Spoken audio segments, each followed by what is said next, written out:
We just got all of the details for the new Illuvium Arena Battle Pass, and it completely changed the way you earn money online in the Illuvium ecosystem. Now, we can see how it's structured, its price, and what rewards you can expect to get, and I have a few personal problems with the way this has been set up, where the purpose and target audience of the Battle Pass are potentially really misaligned as to what I think they should be.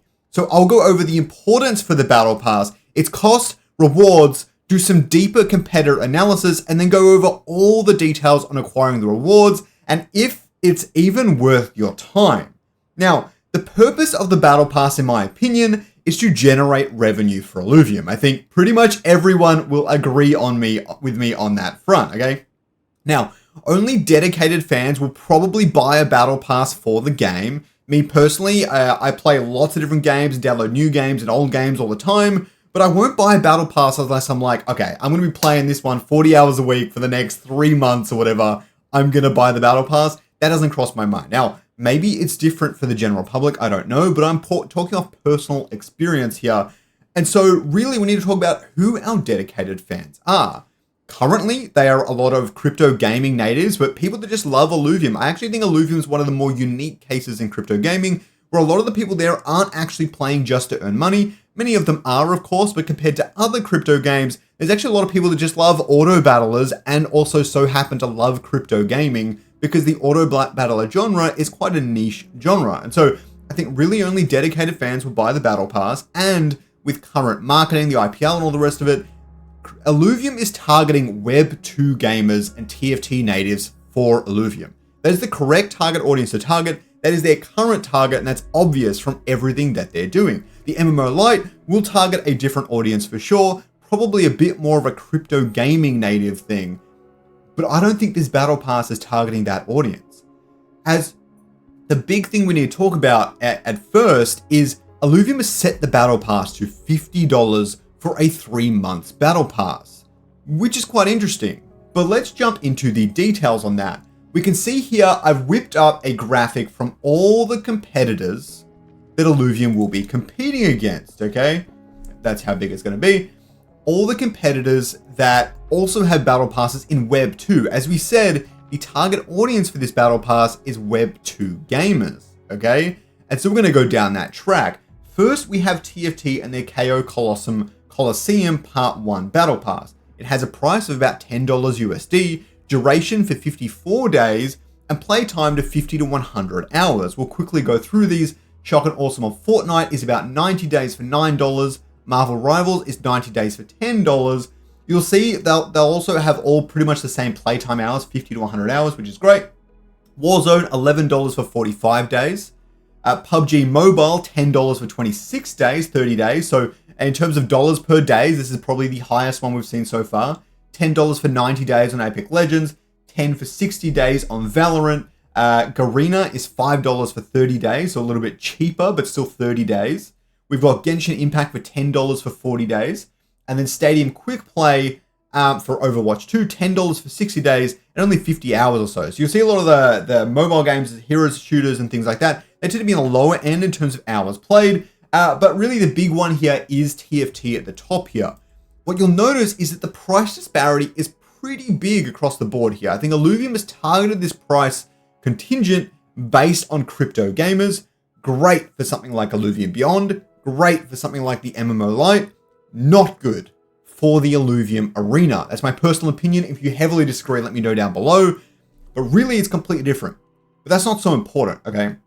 The playtime hours is similar to what Illuvium is claiming, but I'm going to break that down for you as well. The pricing is incredibly consistent across all these titles. It's about $10. Why do you think that is? It's obvious. It's because someone is going, okay, I'm willing to drop just $10. I might not get through the whole Battle Pass, but no harm, no foul, right? It's $10. When you get up to $50, like Illuvium is suggesting, it's completely different. Now, it gets interesting when you look at this one here, for example, PUBG Mobile, very, very popular, okay? $10 for a month. Technically, the same price range would be $10 for 3 months if you compared it to Illuvium. It would be $30 for 3 months if you compared it directly to Illuvium, where the price is a lot closer. But that's really the only place the price is getting closer. Warzone's getting closer with $22 for the 3 months, and so on and so forth. But I think the $10 is critical. I don't actually think the duration of these battle passes matters. It doesn't matter at all. You want to charge them something they can easily put their credit card down and just buy it. And for me personally, I totally get that. That's how I view this stuff as well. Even with something like Pokemon TCG Pocket, I think I spend premium is like what, 15 Australian, it's about $10 every month or whatever it is. And so I drop that $10 every single month. I'm happy to do it for TCG Pocket. They release a lot of content and things like that. That is the same with all of this. Illuvium's Battle Pass should cost $10. Everything else is secondary. The Battle Pass should cost $10. I have no issues with them splitting it into 3 Battle Passes, $10 for each month. Although there's some other details we should talk about on that in a second. So we'll get to that very, very soon. But clearly, I think Illuvium has mispriced this price for the target audience. I don't think anyone's going to disagree with me on this. Everyone wants things to be cheaper. That's not where I'm coming from. I'm a proponent of businesses should charge whatever they want and make money. I think in terms of targeting the audience, they've charged it completely wrong because it's going to be way harder to get all those newcomers to Illuvium to pay this. And that is a really big problem where the goal of Illuvium is to generate revenue with this product. Later on, I'll also break down just how long it takes to complete the Battle Pass and if it's worth spending money on. Please like and subscribe for more and use my referral code before buying the Battle Pass if you plan on buying it next week or the week after or whenever it's coming out. Use my referral code first so that I can afford the Battle Pass.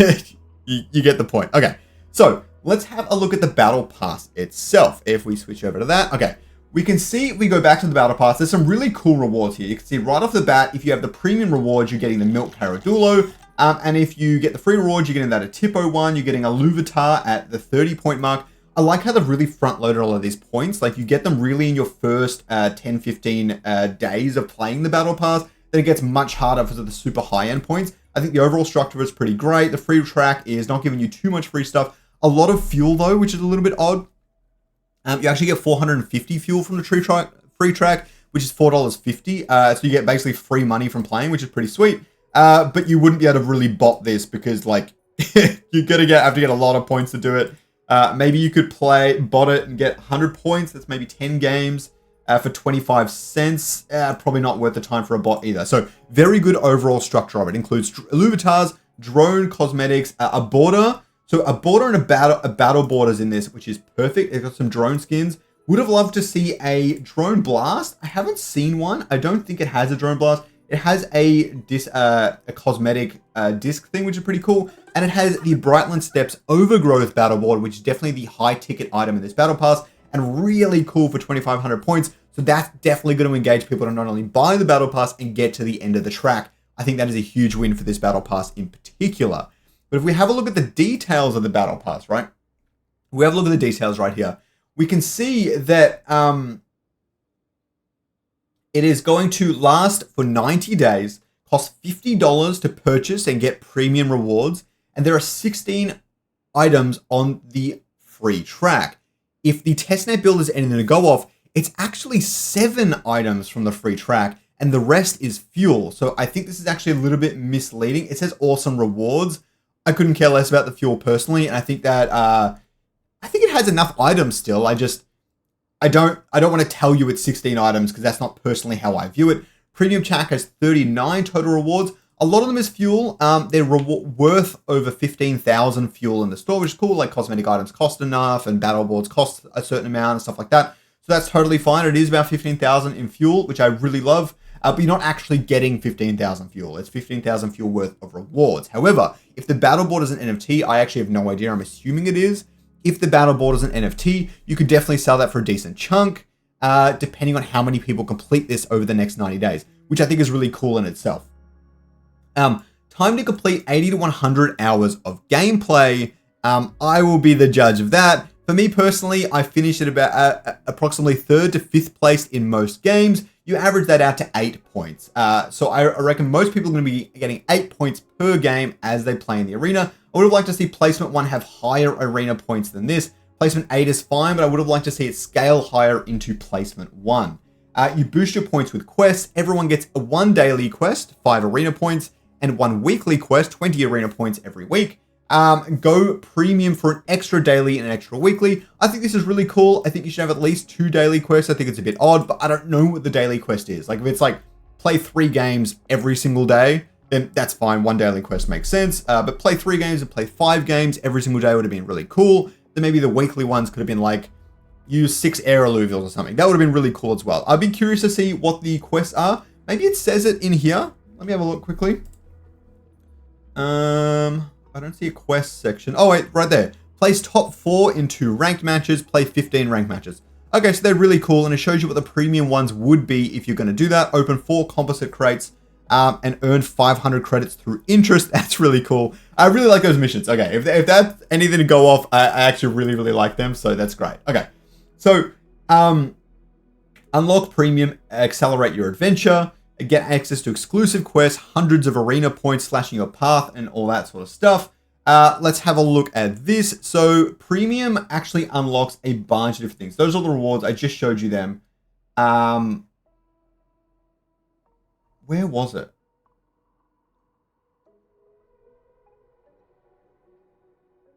Okay, so basically, here we go. Sorry. So premium isn't just about the track. It unlocks leaderboard reward eligibility and entries into our monthly raffle, now based on your earned arena points. Plus gain valuable XP for your alluvials in every single match, letting you dive into the Leviathan mode where ownership takes center stage for epic battles. So what do you get from the premium track? You unlock leaderboard reward eligibility, which is currently free, so it would be locked behind the premium track as far as I'm aware. You get entries into the monthly raffle based on your arena points. Absolutely fantastic. I actually really like that, especially put behind the premium track. You gain experience points for your equipped alluvials. Incredible benefit here as well, where you don't just like bot the EXP, so you don't waste all the time people spent grinding the overworld and stuff like that, but you also lock it behind some payment walls and things like that. I think there's a great monetization strategy for the overall Illuvium ecosystem, and I'd like to see them use this strategy moving forward for any future games as well. I really like that. And the Brightland Steps battle board is at the end of this track as well, which is really cool for premium users as well. They also mention here that I should say is that double XP weekends will come to the game. But the question remains, how long will it take you to complete the battle pass? There's 2,500 points to reach the end of the track. Okay, if we have a look at this. 2,500 points. If we have a look at the big view, I like the big view. The 3,000 points one is a ×2 points multiplier. Really great for the raffle and that sort of stuff. So if people want to grind for that, I really like that at the end. But the 2,500 points is all that matters for us here. For games, you get 8 points on an average for a 45-minute game. In my personal experience, if you're really good at the game, then sure, go nuts, you get more points, whatever. If you're bad at the game, then you're going to have a little bit more trouble, okay? A little bit. Now, the quests. You get 5 points on a daily quest, 20 points on a weekly quest, and this is doubled for premium. For the free track, that's 12 weeks, so 240 points, 90 days, 450 points, and you need 1,810 points remaining. I'll get to that in a second. For the premium track, you get 480 points from the weeklies and 900 points from the dailies. You need 1,120 points to finalize that as well. How many games is it for the free and the premium track to eventually end up at 2,500? For the free track, it's 225 games or about 150 hours.